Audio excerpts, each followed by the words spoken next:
அத்தனை பேருக்கு பெயில் வாங்கி வெளியே எடுக்கிறதுக்குள்ள போதும் போதும் ஆயிடுச்சுங்க. இருந்த கருப்பு பணம் எல்லாம் போச்சு. எலெக்ஷன் வந்தா எவங்கிட்டையும் காசு இல்லை. ஏங்க அவ ஒழுங்கா ஒரு காலேஜ் கட்டிட்டு போயிருந்திருப்பான். சும்மா இருந்தவன நோண்டி சூப்பர் ஸ்டார் ஆக்கி விட்டீங்க. இப்ப அவன் ஊருக்கு ஒரு காலேஜ் ஓபன் பண்ணிட்டான். ரோடு போடுறான், தண்ணி கொண்டு வர்றான், மந்திரி சபை மாதிரி ஒவ்வொரு துறைக்கும் எக்ஸ்பர்ட் டீமை வச்சுக்கிட்டு ஒரு பிரைவேட் கவர்மெண்ட் நடத்திட்டு இருக்கா. விட்டா சிஎம் ஆயிடுவா போல இருக்க. எதிரிங்க உருவாகிறது இல்லைங்க, நாம தான் உருவாக்குறோம். ஏய் வேலு, அவனை போட்டுரு. போட்டு தள்ளுற ஆளெல்லாம் இப்ப அவங்கிட்ட இருக்கான். அவனை தூக்கி உள்ளேயாவது போடுங்கயா. முடியாதுங்க. எல்லா பணத்தையும் எப்படியோ ஒழுங்கு பண்ணி லூப் ஹோல இல்லாம பண்ணிட்டான். சட்டப்படி அவனை எதுவுமே செய்ய முடியாதுங்க. யோ ஏதாவது பண்ணுங்கயா. ஆட்சி உங்க கையில தானே இருக்கு. அவங்க கையில ஆபீஸ் ரூம் இருக்கு.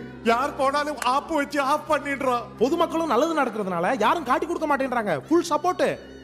இவ்வளவு ஏன் ஆபீஸ்ல வந்து ஏன் கேபிள் கனெக்ஷன்ல நோண்டிட்டு போயிட்டான். இங்க போனா அங்க போகுது. அப்ப நீங்க ஒரு கம்ப்ளைண்ட் கொடுங்க. அப்புறம் சுத்தமா போவாது. அவனை ஒண்ணுமே பண்ண முடியாது போல இருக்கே.